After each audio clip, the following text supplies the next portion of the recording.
Hi, I'm Brian Russell. Welcome back to class. Today we're going to work through the Hebrew text of Psalm 146 as it's found in the BHS.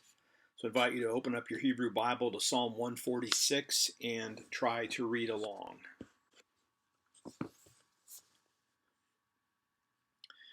Okay, let's look at verse 1, and we'll read one verse. It's very short, and these first two words, they may look a little strange, but once you pronounce them, they'll sound very familiar. Hallelujah. Halleli, Nafshi et Adonai. So let's go back and take a look at this phrase here. This is the shortened form of the divine name. This is one of the ways that scholars have a sense of how you would have pronounced the tetragrammaton, which is known as Yahweh. Here we have a imperative. This is a pe'el. Notice the virtual doubling. There's no dagesh in the lamed, but this vowel pattern is consistent with the pe'el in its second masculine plural. So this is praise. Praise Yahweh. And then we get a repetition of that. This time we have another imperative, but notice the ending, the hirik yod. We don't see that very often. So it goes from a corporate call to praise to now we have, this is second feminine singular, pe'el imperative. And why is it feminine? It's because it's directing the praise to, it's sort of like praise, oh my life. This is nefesh, is traditionally translated soul, but this is actually the whole person, not just the spiritual part of a person. So this is praise, my life, my soul, the Lord. So again, another call to praise Yahweh, but this now is to the psalmist speaking to himself, herself. Then we have another form of the verb halal, another pe'el. Notice this time we have the aleph at the front and the hey at the back. This is the length, sometimes called the lengthened imperfect. This is the cohortative form. So it's giving the psalmist kind of intention, the command to themselves. I will praise who? Adonai. Beit is a preposition. So it's talking about how or with what the person's going to praise with life, my life. And this is a tricky form. This is from the word for life, chai, and notice it has the suffix at the end of that. So this is beit, the noun chai, and then what's usually the hirik yod, first common singular suffix, but you put that together, that's with my life. Then we have another cohortative. Zamar is the word for sing, and you can see this is another pe'el form, another pe'el cohortative. I will sing, directive hey or directive lamed pointing out the object. I will sing to Elohai. This is first common singular. I will sing to my God. And this is an interesting phrase. We have the beit, we have ode, which is an adverb, longer, and high. While I am still, or while I am here. It's that. So it's kind of giving the idea that I'm going to continue to praise God as sort of as long as I live, while I am still, or in my againness. In verse 3, we have all, and when you see all, that's the negative, so you know what's going to be coming after that is some kind of command form. And so we have a verb, and here's actually a strong verb, other than we do have a third guttural, but otherwise we see all the three consonants. And this is going to be a call, and you can see the tav and the sharuk. So this is a second masculine plural, and this indicates it's adjussive, so it's a command. Don't trust, or you will not trust. Beit. You see the hirik yod mem ending its masculine plural, and this middle piece here, nadiv, is a word for prince or noble. So this is a classic part of the Psalms. Don't trust in nobles. Don't trust in leaders. One of the themes that runs throughout the Psalter is the move from trusting in human rulers to trusting as Yahweh is king. And one of the theological ways that that ends up working out is you look forward to the Messiah, the Davidic king, and the New Testament picks that up, and that it's you still don't have to trust in human rulers because the ultimate Messiah is the ultimate man, ultimate God, Jesus Christ, who comes and fulfills that. So we have this warning about not trusting in princes. Then the parallelism here in Bane, in Son of Humanity. So in the Son of Man, and this is, again, this isn't talking so much about the language that Jesus uses. This is just talking about a human person. Sometimes even New Testament scholars will argue that a way to translate, in some modern translations, translate Son of Man, even the New Testament, is the human one. Okay, the next phrase, the ain is the particle of non-existence that's used with another noun to make a negative statement using the to be verb. We've seen this in another psalm. The sheen, this is the relative pronoun that you typically find in poetry. So don't trust in princes, in a son of humanity, and literally we have to figure out how to use that. Who, in whom,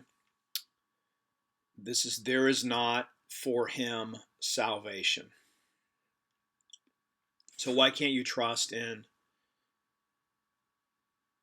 a human ruler? Because salvation isn't found in him.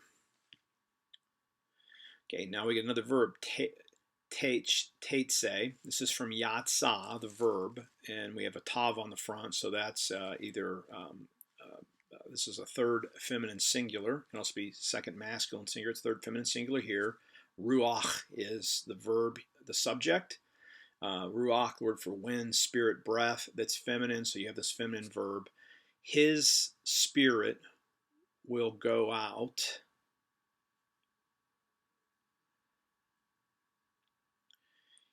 It will return. Here's Yashuv. Typically, this would have been a sharuk, so we have the kibbutz. This is the vocalization's written defectively, meaning you would have expected a sharuk because this is a middle weak verb, call imperfect. He will return. It will return. Speaking of probably of spirit, to its ground. Bayom hahu, in that day, or in the day, that. So notice some bait at the definite article here, the noun yom, and then we have the definite article, and then this demonstrative adjective, so it makes it that. In that day, here we have their thoughts perish, or his plans perish. This is his, I've on a plural word. His plans perish. Then we get some good news. So we have the opening setup is you're not going to trust anyone but Yahweh. So we're going to give God praise. And now we're going to get some of the things that why it's good to praise God and who God is. And we have Ashrei, and this is the word that the Psalter opens up with. Ashrei She'el. Happy is whose El, God of Jacob, is his help.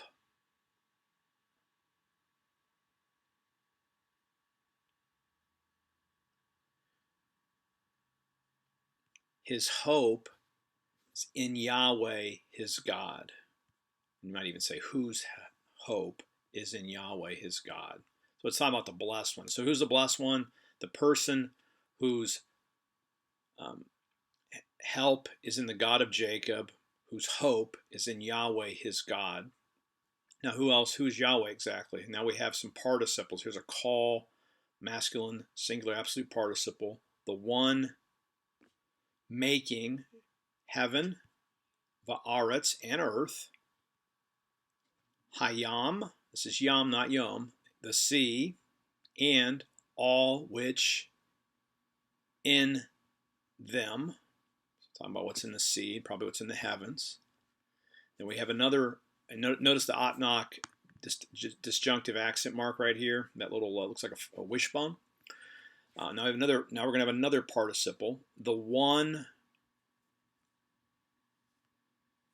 watching, keeping, faithfulness, olam, forever. So there's that key part of God's character. Not as only the God, the creator, but God is the one who keeps, watches, preserves faithfulness, trustworthiness, or even faith or truth forever. The one doing mishpat, justice, lamed, for.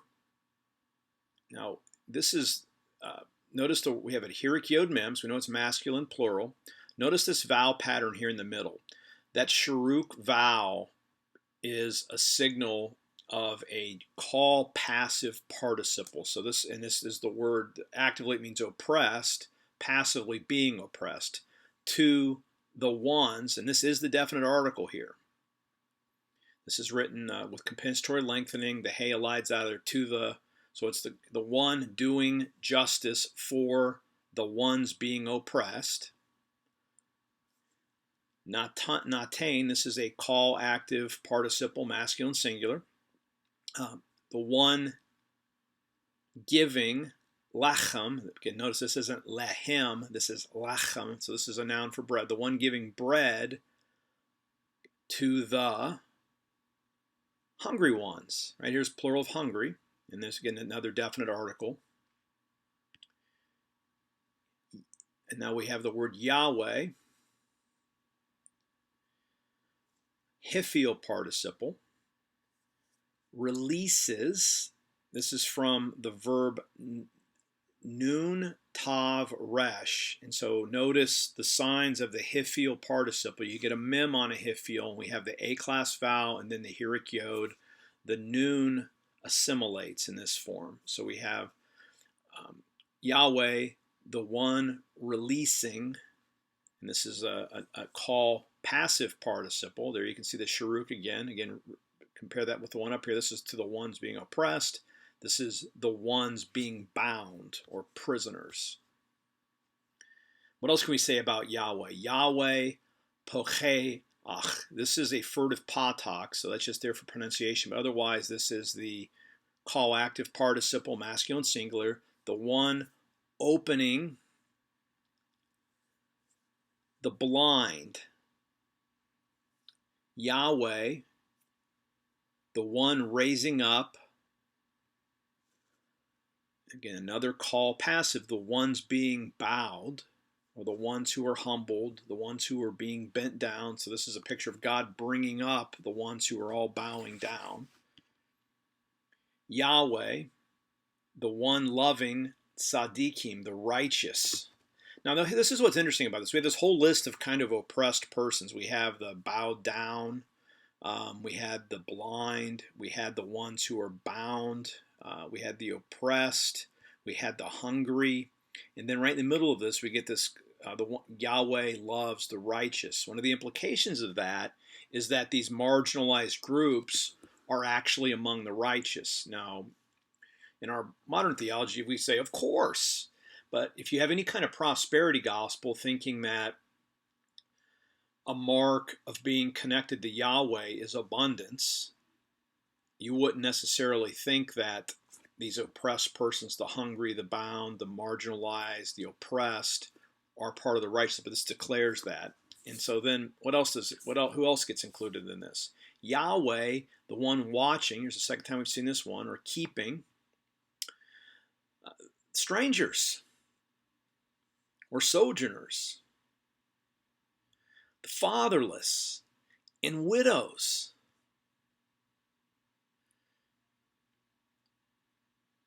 He upholds, right? So the one keeping the strangers or watching strangers and the orphans and widows, he upholds. And, or but, derek rashim, the way of evil or wicked ones. And here we have let's check the parsing on this one. Notice we have the pe'el. We have a third masculine singular imperfect. He will will be bent. And this in a way that's going to come to ruin. So that it's the opposite. They're going to be, these other groups are being lifted up, they're being pushed down. Verse 10, we have a spectacular ending now. Yahweh Yimlok will rule forever. Your God, O Zion, age to age. Hallelujah. Praise the Lord. Great psalm, powerful psalm, full of descriptors of who Yahweh is, and giving a warning about not trusting in human princes, and then giving the categories of the types of persons who are counted among the righteous, and then that reminder that the transcendent creator God is on the side of these marginalized groups, whereas the way of the wicked essentially has no future. And we'll work through some of the verbs. I'll make some further notes. We'll talk about some of the Arnold Choi materials in a separate video, but if you have any questions about the translation, let me know. Again, I'm Brian Russell. Have a wonderful day.